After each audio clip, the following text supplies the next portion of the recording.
출애굽기 3장 1절부터 우리 14절 말씀까지 보겠습니다. 모세가 그의 장인 미디안 제사장 이드로의 양떼를 치더니 그 떼를 광야 서쪽으로 인도하여 하나님의 산 호렙에 이르매 여호와의 사자가 딸기나무 가운데로부터 나오는 불꽃 안에서 그에게 나타나시니라. 그가 보니 떨기나무에 불이 붙었으나 그 떨기나무가 사라지지 아니하는지라. 이에 모세가 이르되 내가 돌이켜 가서 이 큰 광경을 보리라. 떨기나무가 어찌하여 타지 아니하는고 하니 그때에 여호와께서 그가 보려고 돌이켜 오는 것을 보신지라. 하나님이 떨기나무 가운데서 그를 불러 이르시되 모세야 모세야 하시매 그가 이르되 내가 여기 있나이다. 하나님이 이르시되 이리로 가까이 오지 말라. 네가 선 곳은 거룩한 땅이니 내 발에서 신을 벗어라. 또 이르시되 나는 내 조상의 하나님이니 아브라함의 하나님, 이삭의 하나님, 야곱의 하나님이니라.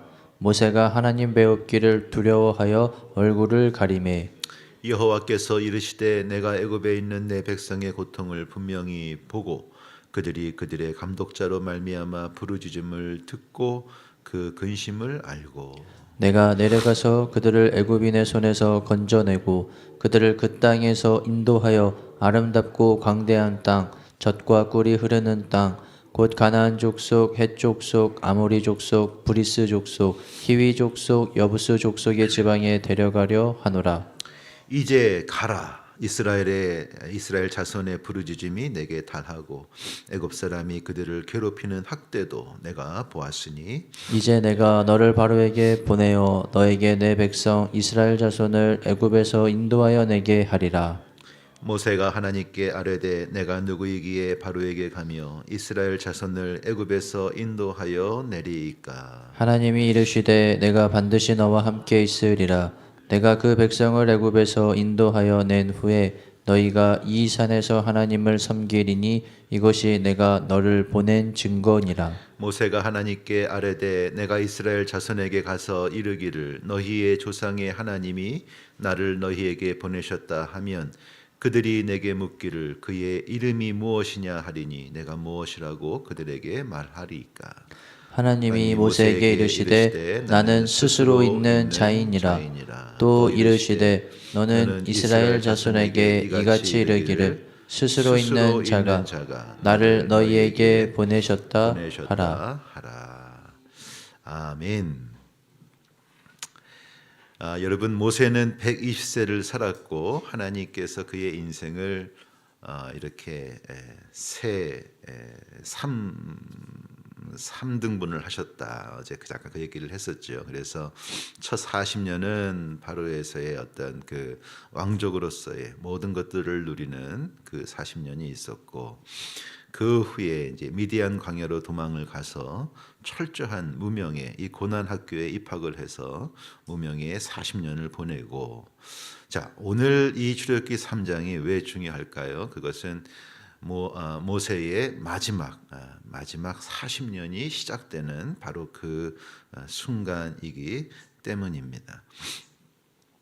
우리는 오늘 이 모세가 80세라는 것을 추정해 볼 수가 있겠습니다. 그 당시에 120세, 100세 이상을 사는 것을 감안하더라도 80이라는 나이는 결코 적지 않은 나이가 되겠지요. 보통 우리가 이제 인생을 좀 정리해야 되는 그러한 은퇴하고 이렇게 좀 해야 되는 그러한 시기인데 하나님은 그 80이 다 된 그 모세를 이 모세의 인생의 후반전을 위해서 또 하나님의 크신 계획을 위해서 부르시는 것을 볼 수가 있습니다. 사랑하는 여러분, 하나님 앞에서는 노인이 없는 줄로 믿습니다. 하나님의 일하심과 뜻하심 앞에서 나는 이제는 그렇게 나 자신을 이렇게 하는 그런 일이 없었으면 좋겠고 제가 언제 한번 설교 때 했던 것처럼 우리 김한주 장로님이 외치셨던 그 청어 제가 젊은 어른 이렇게 설교했더니 김한주 장로님이 나가시면서 목사님 청년 어른 이렇게 수정을 해주셨어요. 네, 수정합니다. 청년 어른입니다. 그래서 우리는 하나님 앞에 언제나 청어다, 청년 같은 어른으로 이 하나님의 부르심과 그 뜻대로 우리가 살아갈 수 있게 되기를 축원합니다. 다시 한번 말씀을 좀 보겠습니다. 1절에 보면 이 모세의 장인이었던 이드로가 등장을 합니다. 우리 근데 그 앞장에서 다른 이름으로 나왔었는데 그의 아내가 되는 시보라, 그 시보라의 아버지의 이름이 루엘이다 이렇게 이제 설명을 했었죠. 그래서 같은 사람인데 이름이 두 개 이렇게 이해할 수가 있을 것 같습니다. 제가 이해하기에는 루엘이라는 이 이름은 그냥 우리 보통 이름, 우리를 부르는 그 이름인 것 같고, 여기 이드로라고 하는 것은 여기 이제 미디안 제사장이라고 나오지 않습니까? 그 제사장직을 수행할 때 그 제사장을 의미하는 어떤 독특한 고유명사가 아닐까 그런 생각이 듭니다. 어쨌거나 이제 같은 사람입니다. 근데 이 루엘이라는 이름 속에 우리가 알 수 있는 것이 그 엘이라는 단어인데요. 이 모세의 장인인 루엘의 뜻은 하나님이 보신다 이런 뜻이거든요. 그래서 아마 이 미디안 족속이면서도 또 제사장이라고 하니까 이 성직자라고 할 수 있을 텐데 목축업을 하면서 유목민을 생활을 하면서도 그 미디안 족속에 섬기는 그 하나님의 어떤 성직을 맡은. 근데 이 엘이라는 것이 사실은 이제 그 나중에 이스라엘 역사 속에 이렇게 들어오면서 이스라엘의 여호와 하나님의 이름을 의미하는 하나님의 이름이 됩니다. 근데 이스라엘 족속의 하나님 이해에 큰 역할을 한 것이 이 모세의 장인 바로 이 루엘이라는 것을 수정할 수가 있는데요. 이 미디안 족속은 아브라함의 후손 중에 하나이고 셈족입니다. 그래서 유일신 신앙이 있던 민족입니다. 이방인이었지만 어렴풋하게 그 하나님, 유일신 하나님에 대한 신앙이 있었던 족속이었던 거죠. 그래서 하나님이 이 모세를 미디안 광야로 내보내시고 거기서 미디안 족속의 제사장 가문의 사위가 되게 하신 것은 그냥 우연이 아니다. 하나님이 그 모세가 그 하나님 강렬한 하나님 경험, 이 유일신 경험을 할 수 있도록 다 그 무명의 40년 속에서 이 엘이라고 하는 그들의 하나님을 이 모세도 이렇게 알아가는 과정이었을 것이다. 이런 것들을 추정해 볼 수가 있습니다. 자, 그래서 이 이드로의 양떼를 치다가 하나님의 산 호렙에 이르렀다 이렇게 되어 있습니다. 여기 양을 친다라는 이 친다는 동사를 보면 언어를 보면은 분사 형태로 되어 있고요. 이것이 무슨 의미냐면 반복해서 습관적으로 했다는 그런 의미입니다. 그러니까 이 40년 동안 모세가 한 것은 다른 것 아무것도 없고 양치는 겁니다. 철저하게 양치고 이 무명의 삶을 살아가는 것을 볼 수가 있고요. 사실 이것이 우리 어제도 얘기했지만 그냥 이렇게 하는 것이 아니라 다 하나님의 훈련, 커리큘럼이죠. 양을 치면서 목자의 심정을 배우지 않았겠습니까? 여러분 100만이 넘는 이스라엘 사람들을 이끌어내는 것은 다 목양이었거든요. 영혼을 책임지고 영혼을 상대하고 상담하고 그를 위해 중보하고 다 이 영혼을 치리하는 것인데 모세는 이 40년의 고난 학교를 통해서 목양이 무엇인지 아주 철저하게 배우지 않았을까 싶습니다. 자, 그래서 하나님의 산 호렙에 이르렀다. 이 호렙산은 성경에 보면은 신의 산이라고 나오기도 합니다. 같은 산입니다. 어떤 학자는 한 산에 두 봉우리가 있었는데 한 봉우리는 신의 봉우리고 하나는 호렙 봉우리다. 뭐 이렇게 해석하시는 분도 있고 우리는 그건 정확히 모릅니다. 왜 이름이 두 개인지는 모르지만 하여튼 같은 산이 두 개의 이름으로. 그래서 우리 지도를 펴고 봤을 때 지금 그 시내 반도가 있지 않습니까? 시내 반도에 아마 최남단에 위치한 한 2,000m가 넘는 산이 아닐까 이렇게 추정을 합니다. 나중에 하나님 말씀하신 대로 이스라엘을 이끌고 다시 이 호렙산, 다시 이 시내산에 도착을 하죠. 거기에서 머물면서 이제 십계명도 받고 하나님의 율법도 받고 또 성막을 어떻게 지어야 하는지 하나님의 계명도 받는 그런 것들을 나중에 우리 보게 될 것입니다. 자, 2절을 보면은 하나님의 여호와의 사자가 떨기나무에서 이렇게 불꽃 속에서 그에게 나타나는 것을 볼 수가 있습니다. 여기 여호와의 사자라는 것은 말라크 예호와 이렇게 읽을 수 있는데요. 이 말라크라는 것은 누구를 파견한다. 그래서 어떤 선지자 혹은 천사를 의미하는 단어이기도 합니다. 어떤 성경학자는 여기 여호와의 사자를 성육신 하시기 전에 그리스도이시다 이렇게 해석하시는 분도 계시더라고요. 자, 이 떨기나무는 이렇게 뭐 말 그대로 무성한 나무라기보다는 매우 앙상하고 볼품이 없는 가시덤불을 의미하는데요. 하나님이 왜 떨기나무에서 불꽃으로 임하셨을까? 이건 어떤 그 상징하는 의미가 있는 것 같습니다. 그것은 노예 생활로 지쳐 있고 고통 가운데 있는 정말 뼈만 남아 있는 그들의 어떤 현실을 이렇게 나타내시는 것이 아닌가. 그러니까 떨기나무 이 가시덤불에 하나님의 사자가 불꽃으로 임했다는 것은 그 고통 속에 있는 이스라엘 백성 한 가운데 전능하신 하나님이 강력하게 임재하시는 것을 예표하고 상징하는 것이다 이렇게 볼 수가 있겠습니다. 자, 모세가 그 불꽃을 보고 다가왔을 때 4절을 보시면 하나님이 여호와가 이 모세를 보셨다 이렇게 돼 있고 그를 불렀다 이렇게 말씀을 하십니다. 여기 보셨다라는 것은 이제 계속 이 라라는 동사가 계속 반복이 되는데 그냥 보는 것이 아니라 자세히 본다는 겁니다. 면밀하게 관찰을 한다는 것입니다. 깊은 주의를 두고 이렇게 모세를 바라보시는. 자, 그리고 이 불렀다는 것은 초대한다, 선포한다, 명한다 이러한 뜻인데 말 그대로 사명을 주시는 거죠. 소명을 주시기 위해서 이렇게 부르시는 것을 볼 수가 있습니다. 자, 5절에 여러분 잘 아시는 말씀, 네가 선 곳은 거룩한 땅이다. 신을 벗어라. 그래서 이 하나님이 모세를 부르실 때 모세야 모세야 모세야 거기까지다 거기까지. 네, 더 이상 가까이 오지 마라. 왜냐하면 여기는 하나님의 거룩함이 있는 거룩한 그리고 네가 서 있는 그곳까지 죄인된 인간이 다가올 수 있는 그래서 이 하나님과 인간의 경계를 아주 분명하게 말씀해 주시는 것을 볼 수가 있습니다. 여러분 아담과 하와가 하나님께 지은 그 소위 원죄라는 것이 무엇일까요? 선악과를 따먹은 것인데 여러분 과일을 먹은 게 무슨 죄가 되겠습니까? 그들이 하나님께 범죄한 것은 이 경계를 넘은 겁니다. 그래서 이 열매를 먹으면 내가 하나님처럼 될 거야 라고 하는 그 사단의 유혹에 넘어간 거죠. 근데 여러분 내가 하나님처럼 될 거야 라는 이 원죄는 지금도 우리 현대 사람들 현대인들의 이 마음속에 도사리고 있는 심지어는 우리 하나님을 믿는다는 우리 성도들의 마음속에도 매 순간 나를 점검해야 될 것이 이겁니다. 내가 하나님처럼 될 거야. 내가 하나님 노릇하겠다는 거거든요.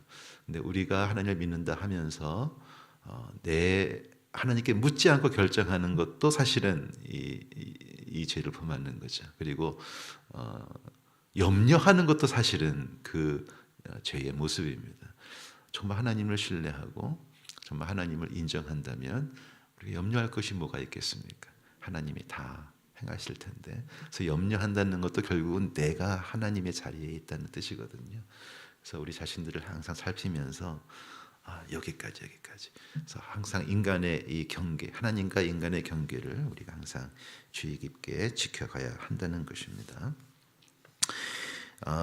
이 5절을 보면서 이제 생각한 것은 하나님이 강력하게 임하시는 이 거룩한 땅이 사실은 무슨 뭐 이렇게 정말 거룩한 어떤 성전 안도 아니고 남들이 돌아보지 않고 정말 매일 습관처럼 일상생활로 살아가는 삶의 자리였다라는 것입니다. 굉장히 중요한 메시지인 것 같아요.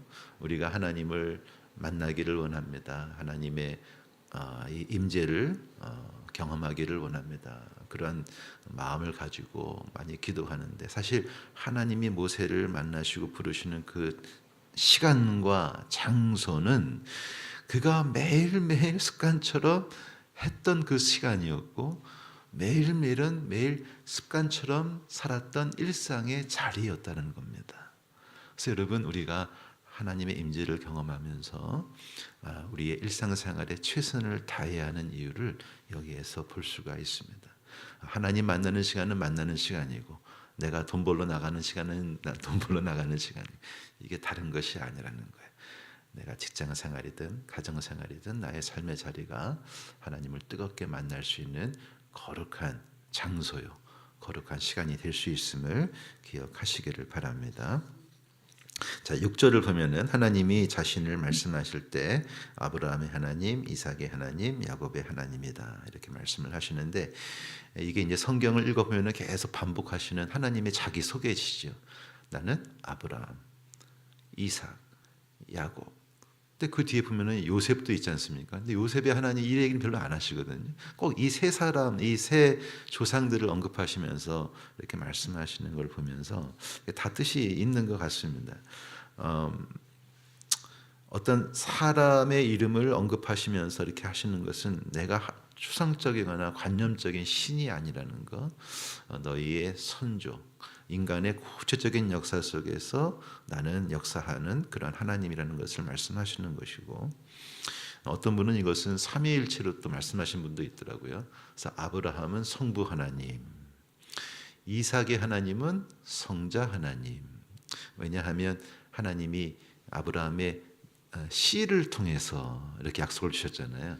그 씨는 이삭이지 않습니까? 그래서 이스마엘이 아닌 이삭을 통해서라고 했을 때 이삭은 성자 예수님을 상징하는 인물이 된다는 겁니다. 그리고 야곱의 하나님은 야곱은 나중에 12지파의 조상이 되고 그 12지파에서 이스라엘이라는 민족이 나오지 않습니까? 그러니까 이제 아브라함에서 이삭까지는 한 명이었는데 야곱에서 확 퍼지는 거죠. 그래서 성령의 역사하심과 같다. 성령께서 온 제자를 세계에 파송하시고 모든 민족을 제자로 삼아라.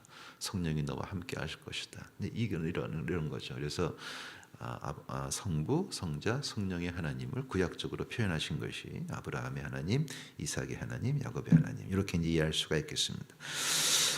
모세가 그 하나님을 만나서 두려워하였다. 얼굴을 가렸다. 이렇게 말씀하십니다. 여기 두려워하였다. 하나님의 임재 앞에 두려움을 갖는 것은 굉장히 강렬한 하나님 경험이 됩니다. 제가 학부에서 대학 다닐 때 종교학을 공부했는데 종교학자 중에 루돌프 오토라는 독일 분이 계십니다. 이분이 성스러움의 의미라는 종교학을 서적을 쓰셨는데 기독교 관점에서 쓴 게 아니라 모든 종교의 관점에서 되게 객관적으로 이 책을 쓰셨는데 이 성스러움의 의미의 책에서 누미노제라는 이 용어를 이렇게 사용하면서 하는 얘기가 인간이 절대자를 경험하게 되면 신비한 어떤 강렬한 종교 체험을 하는데 그 중에 하나가 이 두려움이다. 이런 얘기를 하는 거죠. 그래서 모든 인간은 그 절대자 하나님을 만났을 때 무서운 겁니다. 그리고 그 하나님의 거룩함이 거울로 나의 죄를 비추시기 때문에 우리는 나는 이제 죽었구나. 이런 어떤 극심한 두려움에 빠지는 거죠. 근데 이 두려움은 무슨 악한 사람을 만나고 도둑을 만나고 칼 든 사람을 만났을 때 두려움과는 완전히 다른 두려움입니다. 두렵지만 경외, 정말 우러러보면서 사랑할 수도 있고 정말 여러분 감탄이 나오는 두려움이 되는 것이죠. 그래서 이 모세는 이 하나님의 경험을 하나님과의 만남의 경험을 이렇게 하고 있는 것입니다. 자, 7절에 여전히 하나님이 또 본다 말씀하시고 들었다 말씀하시고 내가 안다. 하나님의 적극적인 것들을 볼 수 있고 8절에 보면 내가 건져내겠다. 인도하겠다. 데려가겠다. 하나님이 하시겠다는 것들을 또 말씀하십니다. 자, 9절에 이제 아따라는 단어인데 이제부터 곧장 그래서 하나님의 적극적인 개입이 이제 바로 비로소 시작되는 모세의 입장에서도 그렇고 하나님의 입장에서도 그렇고 새로운 역사가 이스라엘 속에 시작되는 것을 볼 수가 있습니다. 자, 10절에 보면은 모세를 하나님이 이제 보내시는데 하나님의 일하심은 항상 이러신 것 같아요. 하나님이 인간의 역사 속에 개입하실 때 하나님이 다 하시는 것이 아니라 항상 하시는 것이 사람을 부르신다는 겁니다. 그래서 이제 내가 너를 바로에게 보내서 인도하게 하리라. 그래서 하나님은 항상 사람을 통해서 일하신다. 자, 11절에 내가 누구이기에 하면서 자신을 낮추는데 여러분 이 40년의 이 고난 학교가 아주 강도가 높았던 것 같아요. 또 모세가 수업을 정말 잘 들었던 학생이었던 것 같아요. 완전히 이렇게 자존감이 바닥이 돼버렸습니다. 내가 누구이기에 내가 갑니까?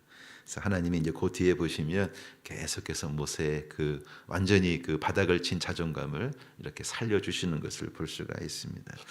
또 한편으로는 이 40년의 그 무명의 삶이 또 그에게는 관성이 됐지 않았을까? 그래서 이대로 살면 되는 거구나 라는 그러한 관성의 법칙을 하나님이 거스르게 하셔서 모세를 다시 일으켜 세우시는 것을 볼 수 있습니다.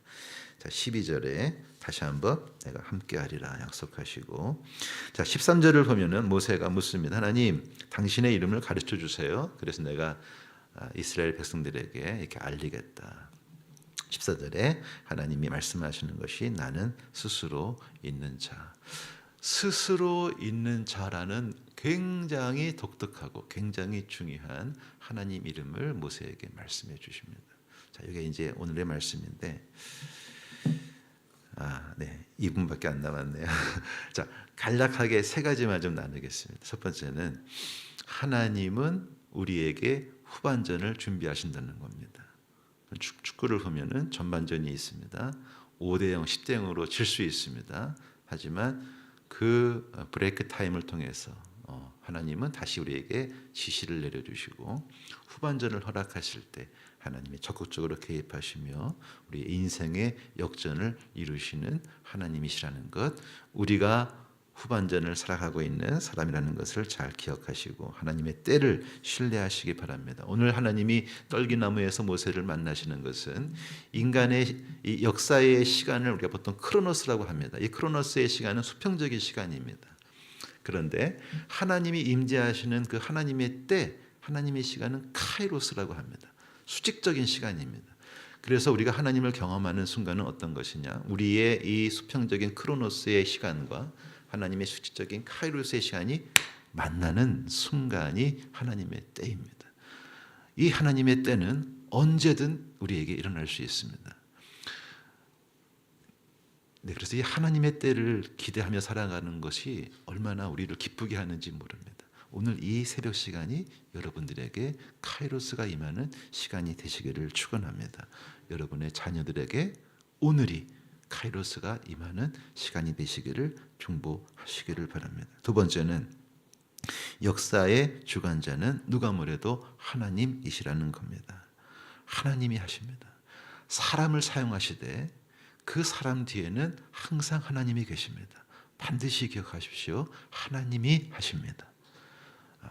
이 믿음을 우리가 잃지 말아야 한다는 겁니다. 자, 세 번째, 하나님의 이름인데요. 오늘 하나님은 그 자신을 모세에게 현현하시면서 나는 스스로 있는 자다.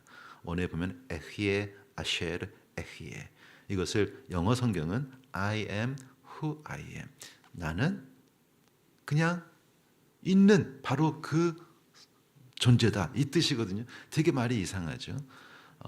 이제 비동사, 히브리어로 하야 동사이고 영어로 이제 비동사가 되는데, 그러니까 하나님은 누가 하나님을 이렇게 만든 것도 아니고 하나님은 그냥 영원부터 영원까지 그냥 존재하시는 분인 거예요. 그래서 그 존재하시는 지존자 하나님에게서부터 모든 존재가 이제 나오는 것이죠.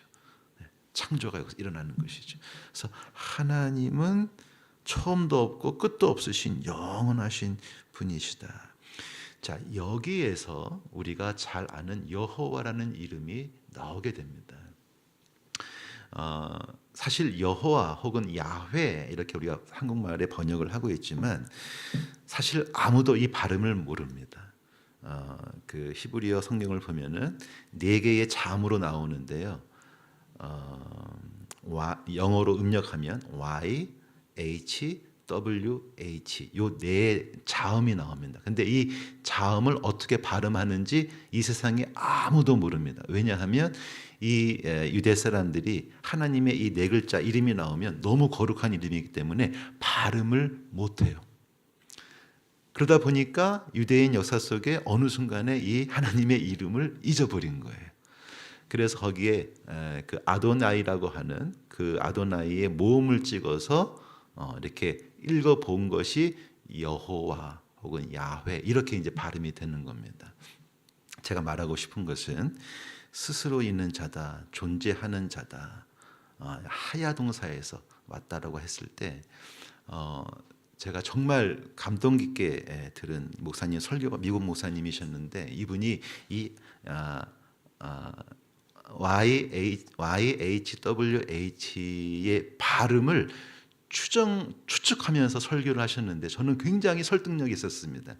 어떻게 설명하셨냐면 이 YHWH의 발음은 우리 사람의 숨소리를 의성어로 만든 말일 거다 이렇게 추정을 하시는 거예요. 그러면서 이분이 그 시범을 보이시는 겁니다. 그러면서 들이키는 숨, 마시는 숨을 마실 때, 숨이 들어가죠. 숨을 내쉴 때, 그러니까 들이쉴 때 Y 발음이 나는 거고, 나올 때 그 W 발음이 나온다는 겁니다. 그래서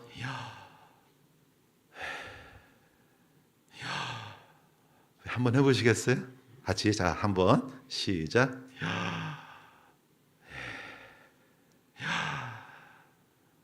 여러분 그렇지 않습니까? 제가 그 말씀을 들으면서 하나님의 이 야훼 혹은 여호와 우리가 모르지만 그 하나님의 그 이름은 우리의 숨소리와 같은 것일 수 있겠구나. 이것은 곧 하나님이 언제나 우리와 함께 하신다는 것을 의미하는 것이겠구나. 하나님이 임마누엘 되신다는 것이 그 하나님의 이름 속에 담겨져 있는 것이구나. 모세의 철저한 무명성의 활성에서도 이스라엘의 그 고통의 역사 속에서도 하나님은 그들과 함께 하시는 하나님이시구나. 그러면 내 삶에서도 하나님은 내가 숨 쉬는 그 순간순간까지, 숨을 멎는 그 순간까지, 아니 숨을 멎은 그 순간에도 하나님은 나를 영원한 저 생명으로 인도하시는 그분이시겠구나. 사랑하는 여러분, 오늘 하루도 그 하나님과 동행하시고 하나님의 그 역사 속에 크로노스가 임하시는 귀한 축복의 삶이 되시기를 주 이름으로 축원드립니다.